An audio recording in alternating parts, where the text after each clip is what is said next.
Anti Supreme Court for any Namuni Chasser Mako. Stupid people. What the amamente say obi tina Ghana di judge biatem. Na judge bi antimi antwa damage. Kevin Taylor. Na judge kron de ne kwase abeka se nipa kro di natem no obi twa damage na me do nyame judge kron obi dwane afri Ghana ho. Kevin Taylor no kamo fa no kombe 3 days 4 days.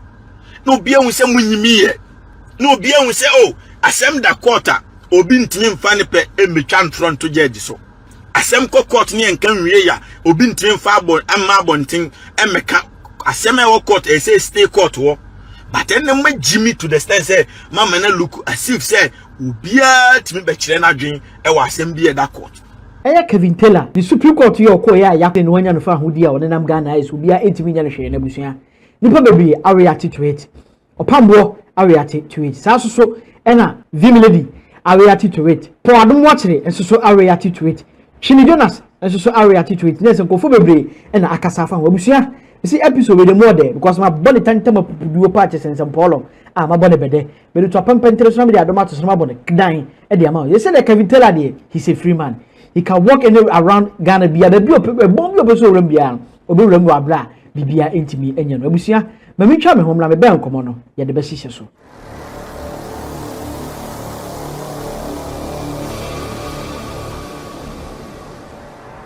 abusua ye nyina yirim de si enra chese Kevin Taylor okosia Supreme Court judges chese ne nsem bia na akwakoda ho bench warrant bia na da no so na chese ye pe na che no enu ntina ontimi magana no enra obetiem ewo Supreme Court na sa ne nsem we judges 4 best 5 ene tena ase ne nsem we emu 4 ekoma no ena baako ekoti anu na chese Kevin Taylor wajare fa hodie sese no obi antimi nya no hwe ewo Ghana ha police bia antimi nche no court bia antimi mfrani sese wajare fa hodie eno ena ama nipa bebre abe react to it Opambour about react to it. Abusia, you could see Opambour Emra. Only for Pato, I Kevin Taylor. Our Downoma or to US, no, I Ghana. Now, only for Pato, Downoma. Now, say it's a Kevin Taylor about Ghana. Now, Prophet Bimusa and the Krebus and the Kren on one Casanso, ever posty, ever social media said, and some no more kind of prophet, a Janda. O media meaning so about Ghana. Okay, sir. Media meaning. Okay, sir. We mean so about Ghana. Okay, sir. Yeah, meaning. Yes, sir, prophet. I know one friend, but meaning so about Ghana. Yes, sir, prophet. So, it's a for Patron, and we answer video be a Bontia. Kevin Taylor, every Supreme Court. Now, only the lawyers. The Patron, a free bar, Omodim Kunim. Judge, I know what say German to say Kevin Taylor. I can send me up on and some of what Calfan won't take prophet or the bench warrant. And they are told Kevin Taylor so said. Maybe a police for who be a mountain and for them court. Maybe a police for who no mountain and court. Me Patron. Maybe a police for who no Bagan or mountain and court. Or mountain and court. Nemo way inviting and said, what saying away into one remaining one. There be Patron, Debbie. And we said, when you're judge another, so a bassa one yard. So, cast a police for mountain and court. Nay, say, would need 2 one a beba. You know, Ebia, as some say, no waka, etia court, no, and Tibrabe, you one, dear one. And no.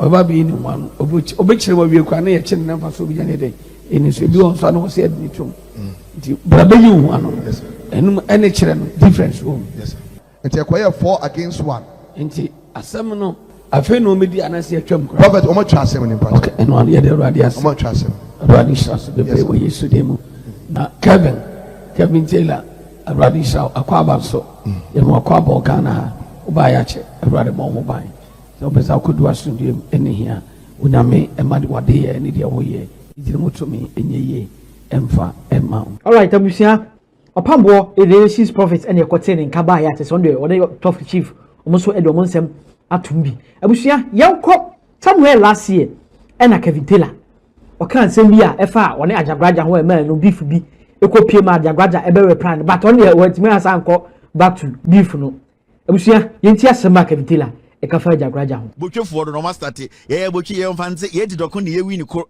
motade red rest da mudi Ajagurajah echi abusia sa video ya Kevin Taylor ekoka sa aseme se o motare red said o mudi Ajagurajah echi no ma Ajagurajah ebe reply Kevin Taylor no ebe ye beef but Kevin Taylor am reply no when Ajagurajah akọ interview and the ebusa ne say okay say Kevin Taylor efre beef ana no so no reply no Kevin Taylor answer me reply back ebusa ye ko tie interview no emra yesi fa ko Kevin Taylor so why yesi fa ya me the beef for my Kevin Taylor mama the beef for so I beef Kevin Taylor also through Kevin Taylor the catch him say and go for Dali Coco was no Ajagurajah. Maybe I saw this one house of you.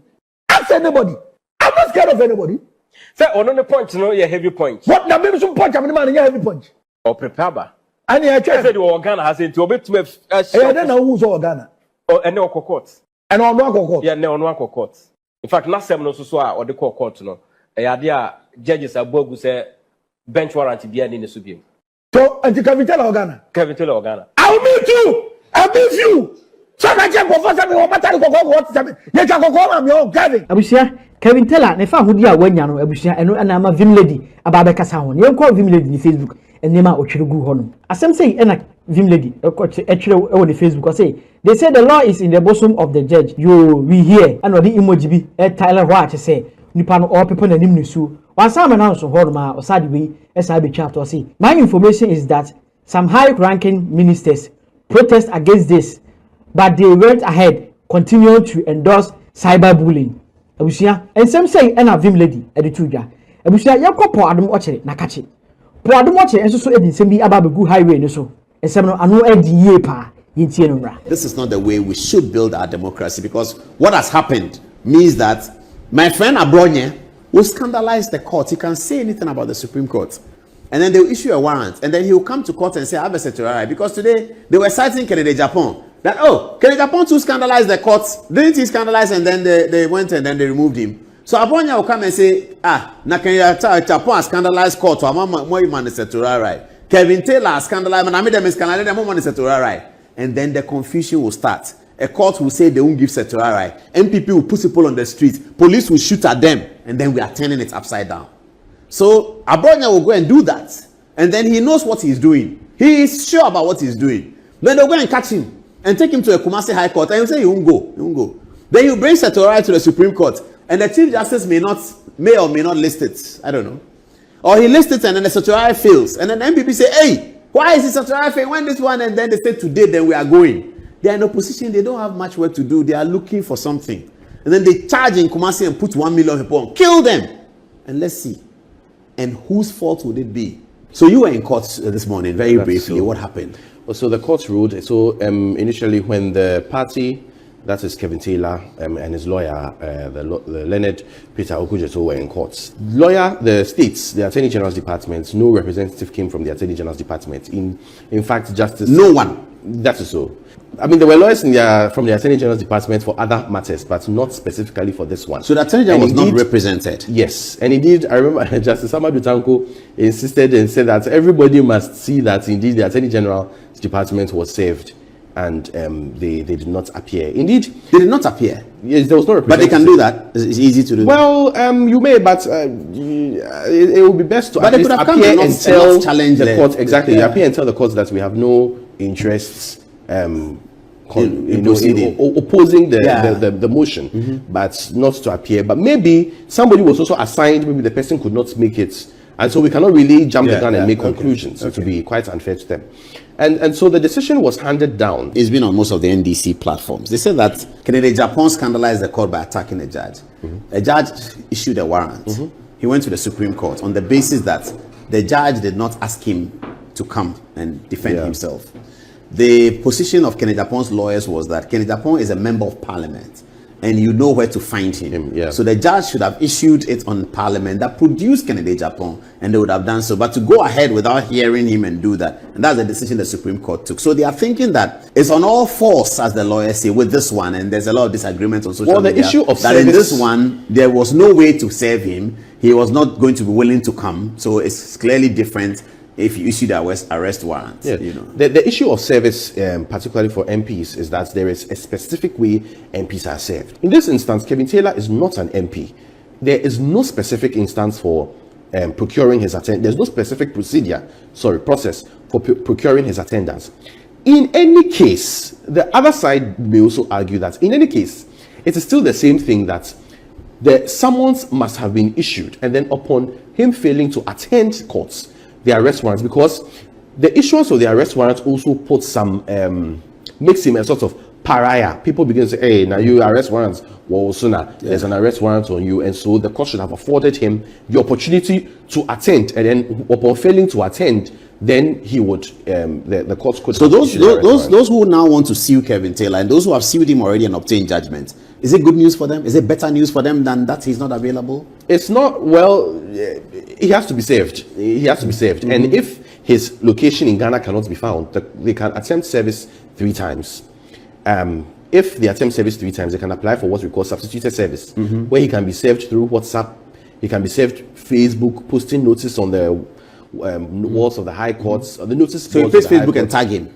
Yeah, you can post on Facebook and tag him, and then the trial can start. Exactly, it will be assumed that he doesn't want to participate. Exactly, then you go and get a judgment, and they can get. Then whenever you can enforce it against him. Exactly, you do what we call entry of judgment, where you detail the amount of money that has to be collected from him, and then you also attempt service of the entry of judgment. If still the process, you do it 3 times, you come for substituted service, it is posted, and then it can be enforced. However, if he is not in the jurisdiction, that is also there's a different procedure for instituting actions against people that are not in the jurisdiction. But given that he's not ordinarily resident here, he may not change that.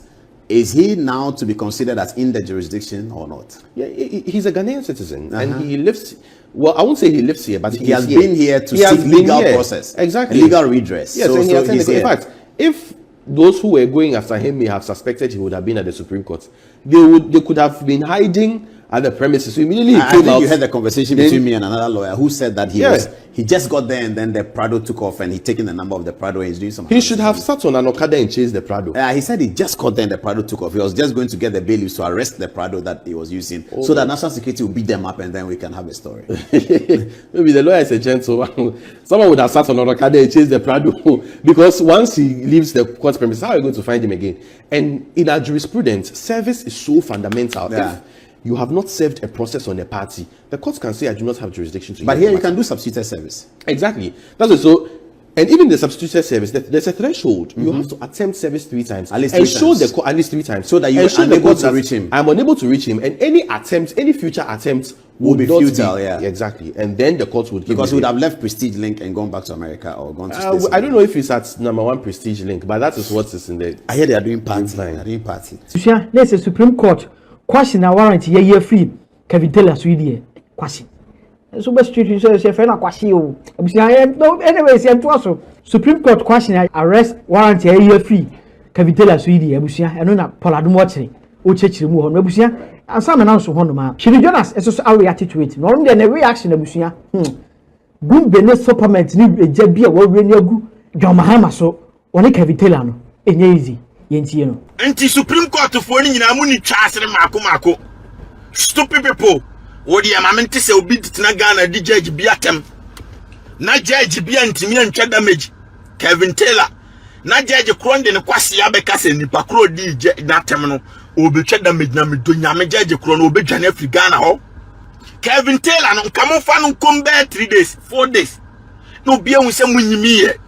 No bia hu se asem da quarter obi ntimi mfa ne pe emetwa ntron to judge so. Asem court ni enkan wie ya obi ntimi fa amma bontin emeka asem e court e say stay court wo but then ma Jimmy to the stand say mama na look as if say obia timi be kire na dwen e wa asem bi e da court obia timi be ka bi enso te nya dwomama kwase ya katama empanimfo mu nim nyansa di so te se kufo panimfo mu nim nyansa te se atames mu panimfo mu nim nyansa asem court a obia nim se ye kodi ni equally and na asem kokoto bia nim se NDC fo mo na dwomama se o maguguo enti ye kodi against you ye di in favor of NDC ni aboa enti obia timi di dwomama tem because enne no wa mana clear say judges cry di o matem ko free enti ono kwase ampanyini dwomama na no so nsuo korensani abroman dwomama obia timi di na tem ko free ene dwomama uni twasere obia bedu atema ko free unim na osoma police ni baako so nkwachi obia medo nyame me ababu untimi nkasa enti kwase na ma ye ne chief justice na NDC ni no ono ani nkofo na frame ka chem say dwomama de envelope kakraka ene NDC fo ndi akwhye ni nsem so onye bribe na on dismiss criminal record that either one is Kevin Taylor aboa no so because Kevin Taylor no ekotwa ntro to judge for no so enunti obi twan troto judges so a was a judge didn't call remind Jomama abua aden na wo Kwasia Jomama aden we Jimmy enti esi ano ya bre ade NDC aba power enti mu be Jimmy mo masa akwete opposition bio NDC fo nyina mo ya mwa every na kwa no say Kevin Taylor didi Ghana judges nyina tema twantrato o mo so na Jomama kotua bribe am ye jane de a obia me mani green light obia ni Jomama tema no pa wi anwumre na se Jomama nim no so e Kwasia no de ni Jimmy se Ghana police mechi obi a o di Jomama na tema mebo pam yakobu Jomama no foolish case se Kevin Taylor court warrant dane so now we see what Kama NDC ni chief justice abua no se Kevin Taylor nanti free obi di boni because we insult to Jomama Kwasia mpanyina na Jomama yire ne yire na ne to se ayicheche kule mapuka no onama ne to mutumula sakabum Lordina onama ne to mutumula sakabum sa Kwasia ba Lordina ana Jomama na ni nua Ibrahim mama kronfo na se metise Ghana police kwachi se ni pakro na mebo pam yakobu Jomama enti efri na kono green light obia ni mama atem free because we ya boa ya to abama ye expect say obeba be Jimmy ti say aboa abana ya to man. The goal is to say be stop doom so the goal is to say be 24-hour economy enye goal ni say kofa Kwasia mpanyi no te abrochira wana wa bia obetima sora koya adwuma ayeye fano eni na busuanfo begu Ghana efa ne kwatena presidential house presidential residence that is not the goal. Enti Kevin Taylor aboa no one ne yire na Jomama wo ba appoint omo no enti wu sha wo ya boa wei mo ye dan mo be lusu ne de Kevin Taylor to payroll ade na betena ho Afro private jet de na betena presidential house no aye feed no aya man V8 amano national security bon ho ban eno no aye wesi sa resources we nyina wo Kwasia mpanyin we ho no eno echese Jomama ya aboa che nipa bia o wiase ti de mecho ni yo se obi nye government worker o yanto abanyin se we mampanyin ana minister ne na kotena president fie ne man 24-hour security near the taxpayers money na betua doctors and nurses and teachers ama o minor running into omuka near the scan ehwe Kwasia mpanyin ne na yere mu nyina agu payroll because wa jana djuma ho abetena Ghana enti esia no Kevin Taylor no Jomama tu na betena Ghana oye vice president a wotewa oni Jomama ni rule your mind Jomama be kofie we aboa Jomama be kofie Jomama we Kwasia Jomama be kofie abusia na se twiri Jonas ene ekote ne kabaya wasasi Mahama aso asasi Supreme Judges Forum eso saso no asasi Kevin Taylor eso so abusia sere wadwen e comment section honum ne follow all the social media platform subscribe to your YouTube page anytime you ever drop latest update no on saka me da se makrao